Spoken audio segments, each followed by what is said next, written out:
2 जुलाई 1937 Pacific ocean के ऊपर एक छोटा सा सिल्वर प्लेन हवा को चीरता हुआ आगे बढ़ रहा था। कॉकपिट में लेदर जैकेट और गॉगल्स पहनी हुई एक औरत और उसकी नज़र सीधे सामने की तरफ। ये थी एमिलिया एयरहार्ट, 1930 की दुनिया की सबसे मशहूर पायलट, एक नाम जो हर अखबार की सुर्खियां बन चुका था। उस दिन उनका मिशन इतिहास के सबसे महत्वपूर्ण एरियल एक्सपीडिशन में से एक था।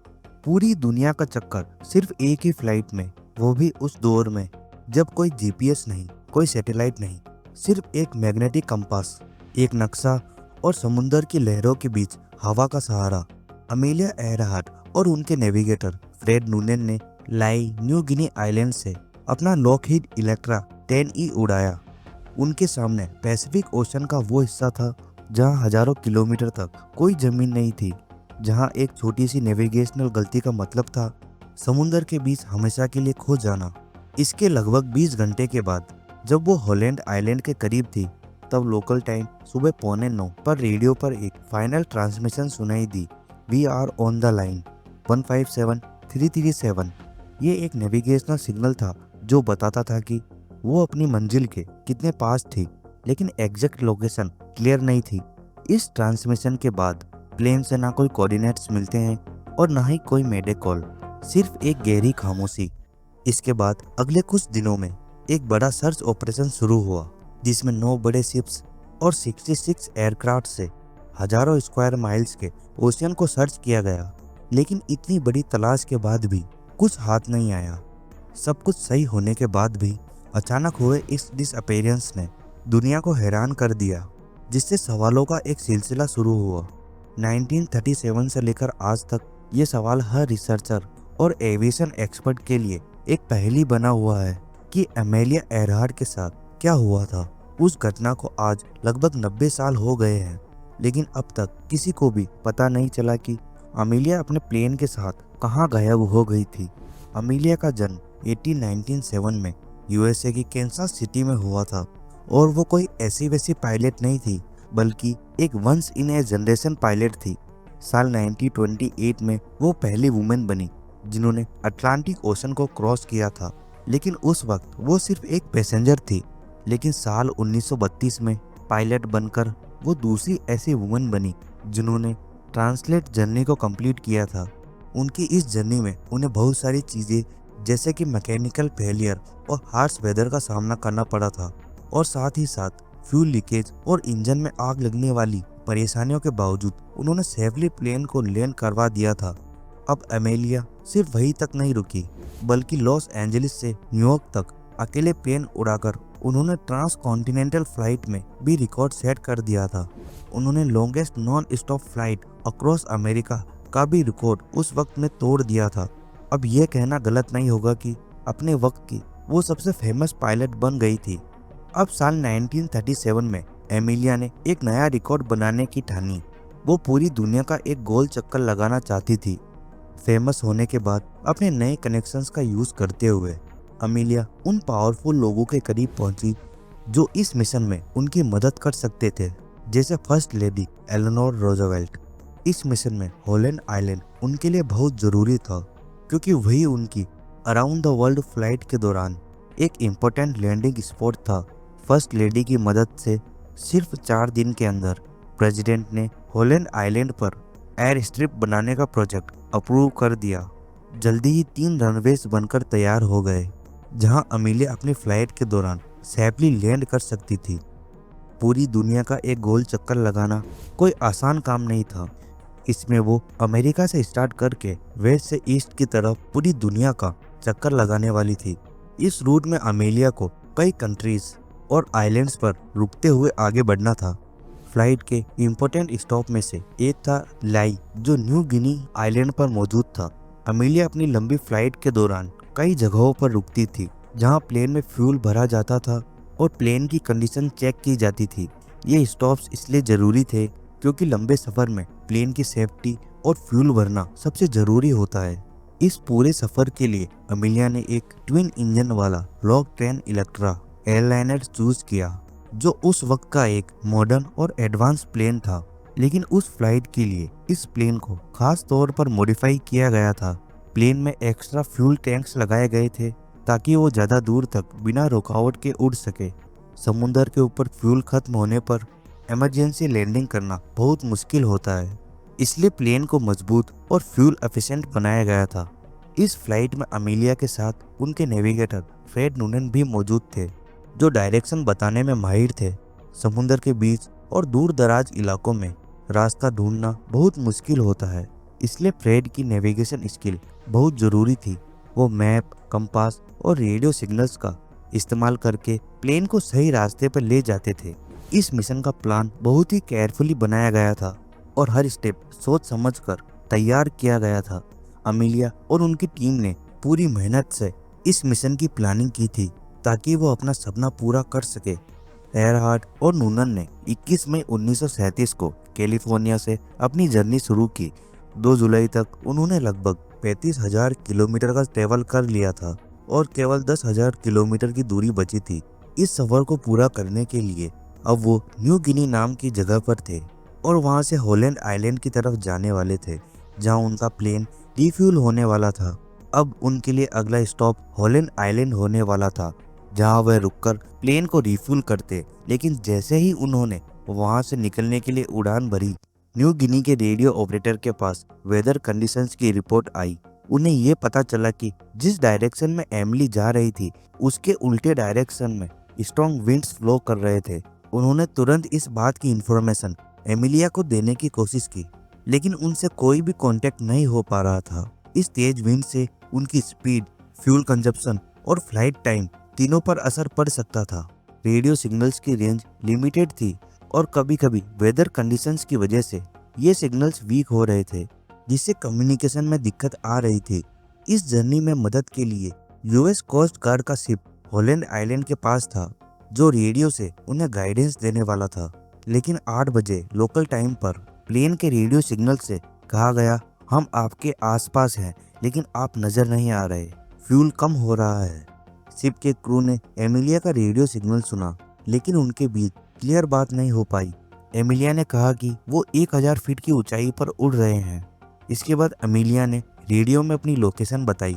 वो बहुत ही तेज हवा में बात कर रही थी और फिर अचानक पूरा कांटेक्ट खत्म हो गया और अमीलिया एयरहार्ट का प्लेन कहीं गायब हो जाता है। अब तुरंत ही उनका सर्च एंड रेस्क्यू ऑपरेशन शुरू किया गया, जिसमें 25,000 स्क्वायर माइल्स समुंदर को कवर किया गया, लेकिन कुछ भी नहीं मिल रहा था। 16 दिन की तलाश के बाद ऑफिशियली ये अनाउंस कर दिया गया कि अमीलिया और फ्रेड नूनन का प्लेन समुंदर में कहीं खो गया है। लेकिन उस वक्त उनके प्लेन का मलबा, लाइफ राफ्ट या प्लेन के ऑयल लीक का कोई निशान नहीं मिला, जो ये बताता कि प्लेन कहाँ गिरा है। ऑफिशियल कंक्लूजन ये था कि हॉलैंड आइलैंड को ढूंढते वक्त उनका फ्यूल खत्म हो गया था, जिसके बाद उनका प्लेन पैसिफिक ओशन के बीच क्रैश हो गया। समुद्र की गहराई और तेज वाटर करंट की वजह से सालों तक उनके प्लेन का कोई निशान नहीं मिल सका। इसलिए उस प्लेन की डिसअपीयरेंस की मिस्ट्री वक्त के साथ कम होने के बजाय और भी गहरी होती गई। पिछले 80 सालों में दुनिया भर के रिसर्चर्स और एविएशन एक्सपर्ट्स ने इस इंसिडेंट के बारे में अलग अलग थ्योरीज दी। हर किसी ने अपनी सोच के हिसाब से बताया कि अमीलिया और नूनन के साथ क्या हुआ होगा। पैसिफिक ओशन के अलग अलग हिस्सों में उनकी तलाश के लिए मिलियंस ऑफ डॉलर्स खर्च किए गए। सोनार से समुद्र के सरफेस को स्कैन किया गया, पुराने रिकॉर्ड्स और रेडियो सिग्नल्स की जांच की गई। इसके बावजूद भी कुछ भी नहीं मिला।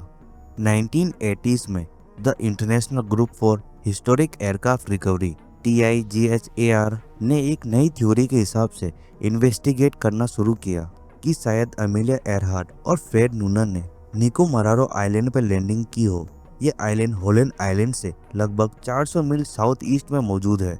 रिचर्ड गिलेस्पी की लीडरशिप में TIGHAR ने 13 एक्सपीडिशंस की और उन्हें कुछ इंटरेस्टिंग लेकिन कंक्लूसिव न होने वाले क्लूज मिले, जैसे एक एल्यूमिनियम का टुकड़ा जो एयरक्राफ्ट स्किन जैसा था, प्लेक्सी ग्लास जो इलेक्ट्रा के विंडोज से मिलते जुलते थे, 1930 के एक औरत का जूता और एक पुराना जार जो शायद फ्रिकलेस क्रीम का था। और भी कई लोगों ने रिमोट आइलैंड्स पर जाकर उस इंसिडेंट के क्लूज को ढूंढना शुरू किया।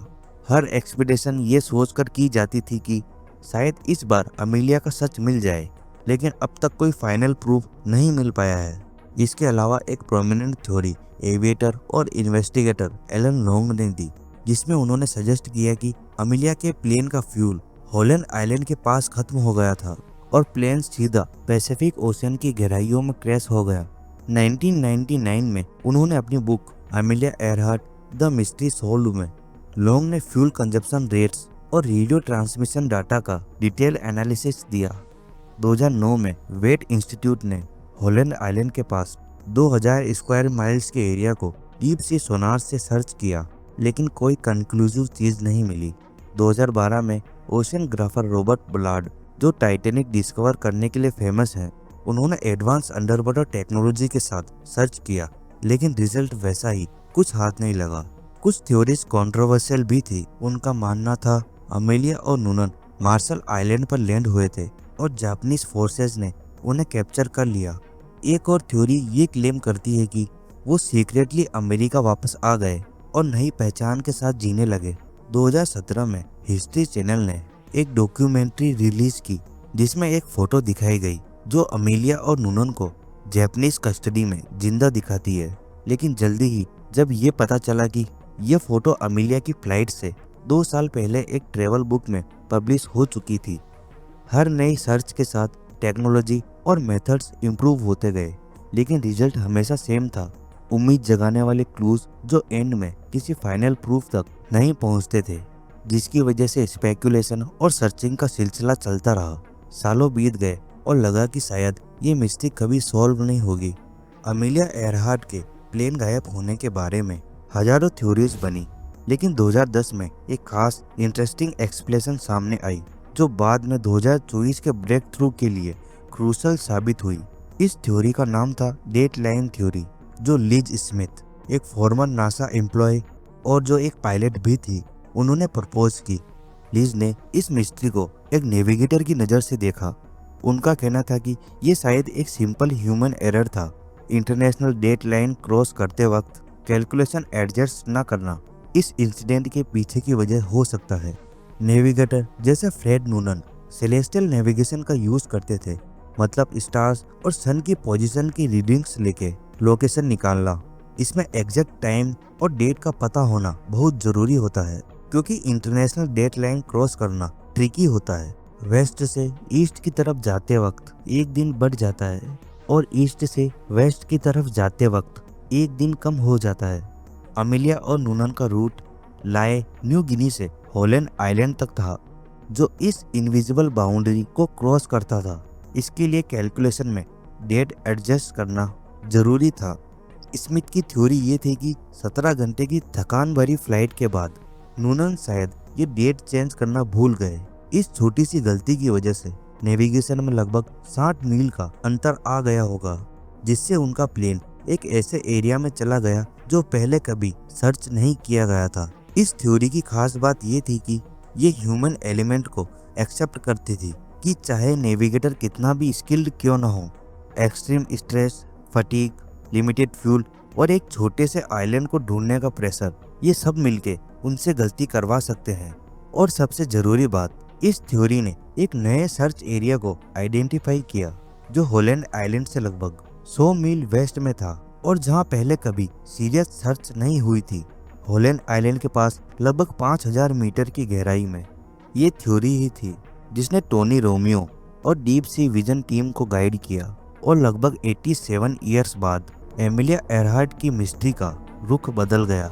जैसे कि हम जानते हैं, कभी कभी सबसे सिंपल और लॉजिकल एक्सप्लेनेशन ही सही होता है, खासकर तब जब वो फिजिकल सबूतों तक ले जाती हो जो पहले प्रपोज की गई थ्योरीज नहीं कर पाई।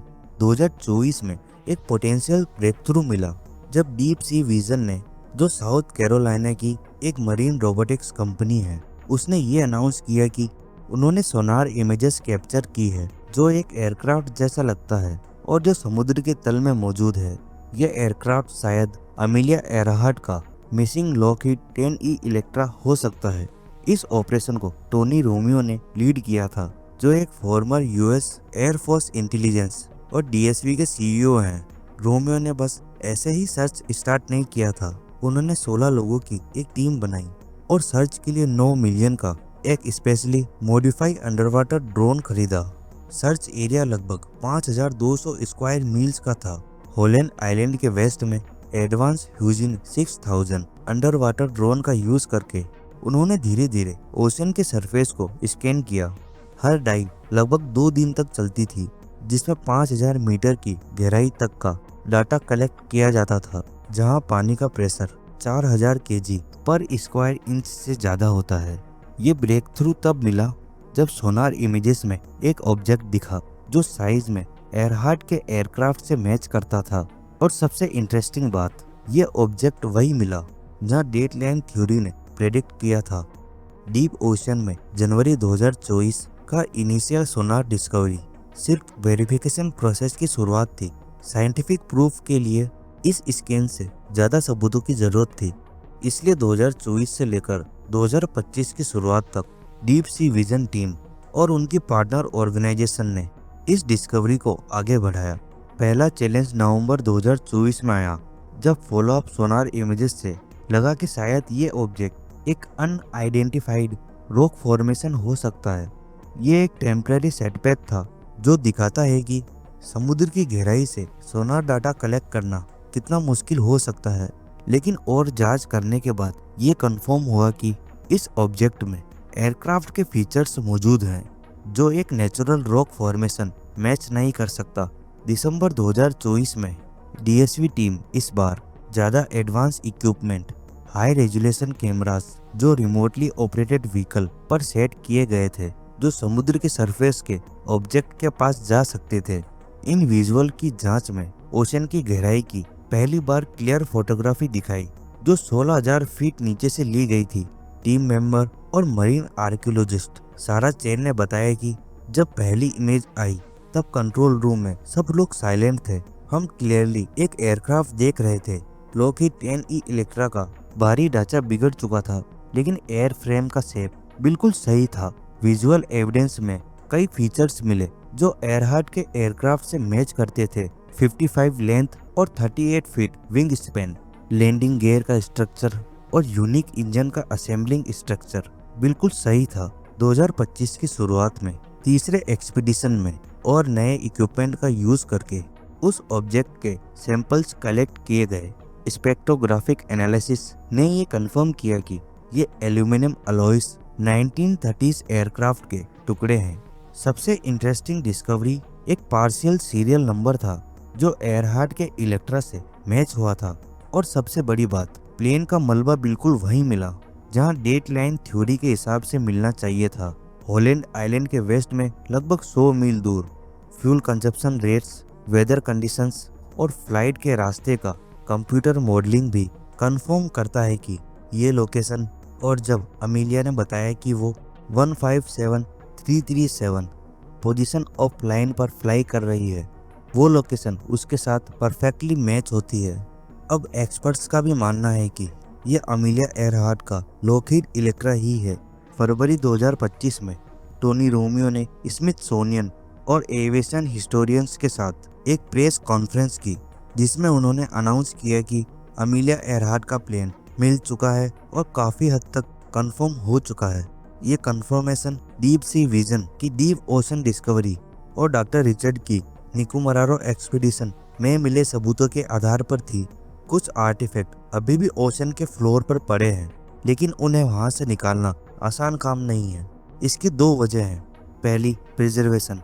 इतनी गहराई में जाकर किसी चीज को टच करना या उसे मूव करना उसकी फिजिकल कंडीशन को खराब कर सकता है, स्पेशली जब वो मेटल, लेदर या फैब्रिक जैसे मटेरियल से बना हो जो समुद्र के पानी में कई सालों से पड़ा है। दूसरी वजह है टेक्निकल चैलेंज।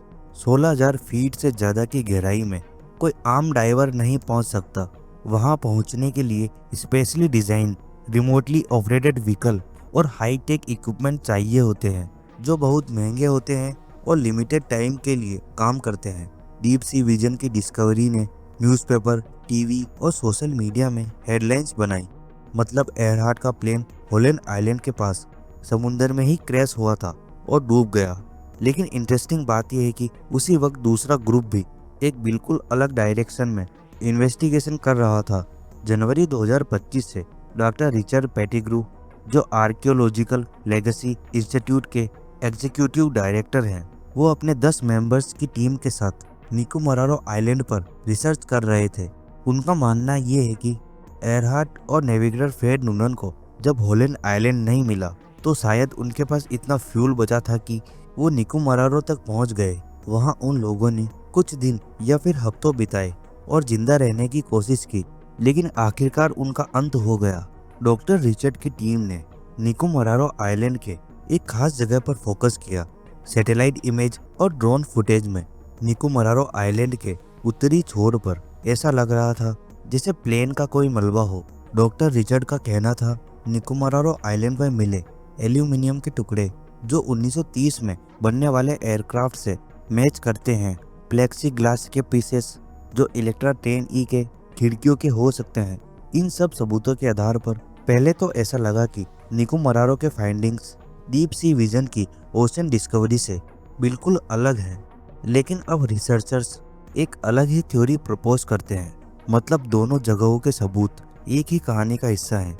इस थ्योरी के अनुसार जब एरहार्ट ने पानी के अंदर लैंडिंग की तब प्लेन का मेन फ्यूजलेज और एक विंग सेक्शन समुद्र में डूब गया, लेकिन कुछ पार्ट्स जैसे विंग्स, टेल सेक्शन और केबिन के कुछ कंपोनेंट्स अलग हो गए और पैसिफिक ओशन के करंट्स के साथ ड्रिफ्ट होते हुए निकोबारो पहुंच गए। मार्च 2025 में डॉक्टर रिचर्ड ने टोनी रोमियो के साथ मिलकर एक जॉइंट प्रेस स्टेटमेंट दिया।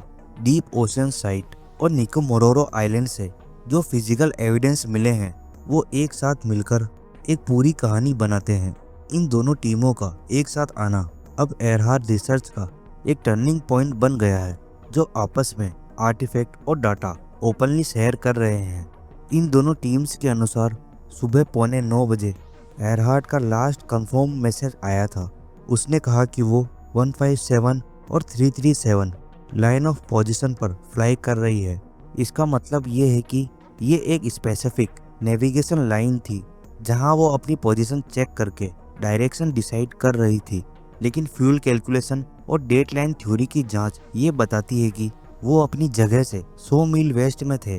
ये नेविगेशनल एरर शायद इंटरनेशनल डेटलाइन क्रॉस करते वक्त हुआ था। एक छोटी सी गलती ने उनकी एग्जैक्ट पोजीशन का एस्टिमेट बिगाड़ दिया। समस्या ये थी कि जब उन्हें ये समझ आया कि वो गलत जगह पर हैं, तब उनके पास फ्यूल बहुत कम बचा था। इस वजह से उनके पास इस गलती को सही करने का समय और फ्यूल दोनों नहीं थे। वेदर डाटा और फ्लाइट सिमुलेशन की स्टडी ये बताती है कि रेडियो ट्रांसमिशन के बाद उनके पास ज़्यादा से ज़्यादा 30 मिनट का फ्लाइंग टाइम बचा था।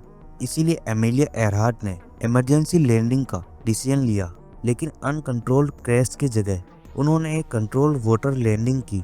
डीप सी विजन को मिले मलबे की जांच में उन्हें ये पता चला कि जब प्लेन पानी से टकराया तब वो लगभग पूरा का पूरा अपने असली शेप में था। इसका मतलब ये था कि लैंडिंग स्मूथ थी और ये एक परफेक्ट इमरजेंसी लैंडिंग थी। लैंडिंग के बाद प्लेन शायद कुछ घंटों तक समुद्र के ऊपर तैरता रहा। इस टाइम के दौरान स्ट्रॉन्ग ओशन करंट्स ने प्लेन के कुछ पार्ट्स को अलग कर दिया और वो धीरे धीरे पैसिफिक करंट्स के साथ ड्रिफ्ट होते हुए निकोबारो आइलैंड तक पहुंच गए और जो हैवी फ्यूजलेज था वो धीरे धीरे समुद्र की गहराइयों में डूब गया, वही जहां डीप सी विजन ने उसे आइडेंटिफाई किया था। अभी तक ये एक मिस्ट्री ही है कि एरहार्ट और नूनन लैंडिंग के बाद जिंदा रहे थे या नहीं। क्या वो प्लेन से निकलकर राफ्ट या किसी तैरते हुए मलबे के टुकड़े का यूज करके निकोबारो आइलैंड तक पहुंच गए थे या प्लेन के साथ ही डूब गए?